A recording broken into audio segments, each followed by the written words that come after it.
You are welcomed in Indra Legal Lab video classes. Now we are going to discuss section 44 of the CRPC, that is arrest by the magistrate. Subsection 1 is when any offence is committed in the presence of a magistrate, whether executive or judicial, within his local jurisdiction, कि जब किसी magistrate की local jurisdiction में कोई offence commit होता है और magistrate खुद प्रेजेंट है वहां, ही में हिमसेल्फ अरेस्ट, वो खुद अरेस्ट कर सकता है, और order any person to arrest the offender,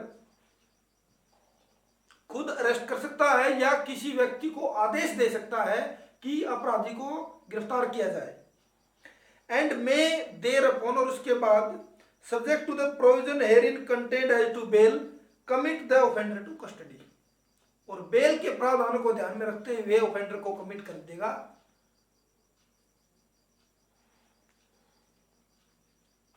to the custody में। The very first thing that you are to keep in mind while reading subsection first is that कि जब कोई भी ऑफेंस का मीनिंग क्या है? ऑफेंस कोग्निजेबल भी हो सकता है, नॉन के कोग्निजेबल, बेलेबल भी हो सकता है, या नॉन बेलेबल, किसी भी काइंड का ऑफेंस जब कारित किया जाता है, कमिट किया जाता है किसी मैजिस्ट्रेट की प्रेजेंस में, और वो मैजिस्ट्रेट अपने लोकल जुरिस्डिक्शन में है, तो उस समय अंडर सबसेक्शन 1 वो गिरफ्तार कर सकता है।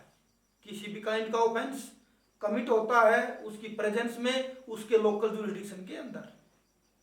Subsection 2 is any magistrate whether executive और जुडिशियल, दोनों तरह के मैजिस्ट्रेट्स को ये पावर है, may at any time arrest कर सकते हैं, और डायरेक्ट द अरेस्ट, और अरेस्ट करने के लिए डायरेक्शन दे सकते हैं, निर्देश दे सकते हैं, इन हिज प्रेजेंस, उसकी उपस्थिति में, उसकी प्रेजेंस में, within his local jurisdiction, उसके लोकल जुरिस्डिक्शन के अंदर, of any person for whose arrest, जिसकी अरेस्ट के लिए ही इज कॉम्पिटेंट, वो कॉम्पिटेंट है, किस बात के लिए? At the time and in the circumstances to issue a warrant. Subsection 2 कहता है कि कोई भी एग्जीक्यूटिव या जुडिशियल मैजिस्ट्रेट किसी व्यक्ति को गिरफ्तार कर सकता है या डायरेक्शन दे सकता है गिरफ्तार करने के लिए, जब उसकी जुरिस्डिक्शन में कोई आदमी है और वो उस व्यक्ति के खिलाफ वारंट इश्यू करने में सक्षम है, कॉम्पिटेंट। एक बार फिर समझें कि जब कोई मैजिस्ट्रेट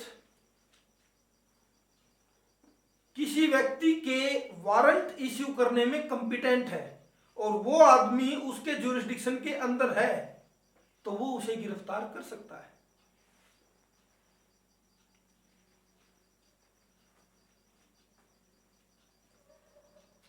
ए नाम का कोई आदमी है, उसके लिए वारंट इश्यू कर सकता है कोई मजिस्ट्रेट, और वही आदमी उसके सामने है, उसकी प्रेजेंस में है और उस मैजिस्ट्रेट के जुरिस्डिक्शन में है, तो वो उसे गिरफ्तार कर सकता है। देखिए सबसेक्शन 1 और 2 के अंतर को समझे आप।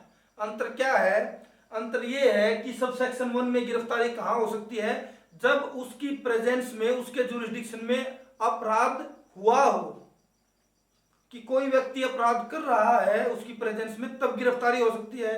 सबसेक्शन 2 में उसके सामने अपराध हुआ है या नहीं हुआ है, that is not relevant at all, वो चीज जरूरी नहीं है कि उसके सामने ही अपराध हुआ हो। सिर्फ एक कंडीशन चाहिए कि जहां वो किसी व्यक्ति के खिलाफ वारंट इश्यू कर सकता है और वो उसके जुरिस्डिक्शन में, उसके सामने उपस्थित है, प्रेजेंट है। नाउ ए क्वेश्चन अराइजेस कि क्या जो मैजिस्ट्रेट किसी व्यक्ति को गिरफ्तार करता है, अरेस्ट करता है, तो क्या वो उसी व्यक्ति का जिसको वो गिरफ्तार करके करवाया है या किया है, क्या खुद ही उसका ट्रायल भी कंडक्ट कर सकता है? तो आंसर इज नो, ऐसा नहीं हो सकता। क्यों नहीं हो सकता? ड्यू टू द मैक्सिम नेमो जुडेक्स कोजा सुआ, no one can can be a जज इन हिज ओन केस, कि एक व्यक्ति खुद के मामले में जज नहीं हो सकता। इस मैगजीन के आधार पर कोई भी जज, कोई भी मैजिस्ट्रेट जो किसी दूसरे व्यक्ति को गिरफ्तार करता है वो उसके उसी मामले को ट्राई नहीं कर सकता।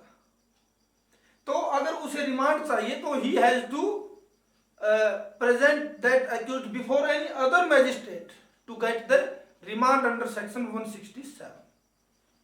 Keep this thing in mind. Now we are going to discuss a case that is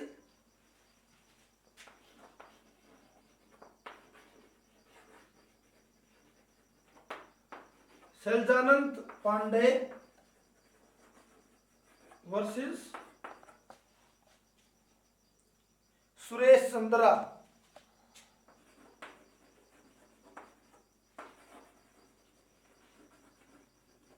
(1968) Patna high court का डिसीजन है। इन this case it was held by the Patna High Court that the powers of arrest under this section, that is under section 44 of a magistrate, are of executive in nature and not judicial powers. कहने का तात्पर्य ये है कि जब section 44 में कोई magistrate arrest की पावर्स को एक्सरसाइज कर रहा होता है तो वो उस समय उसकी पावर्स एग्जीक्यूटिव पावर्स हैं, ना कि judicial powers. It was set in this case. I think we have discussed section 44 of the CRPC fully. Enjoy the lecture. Thank you.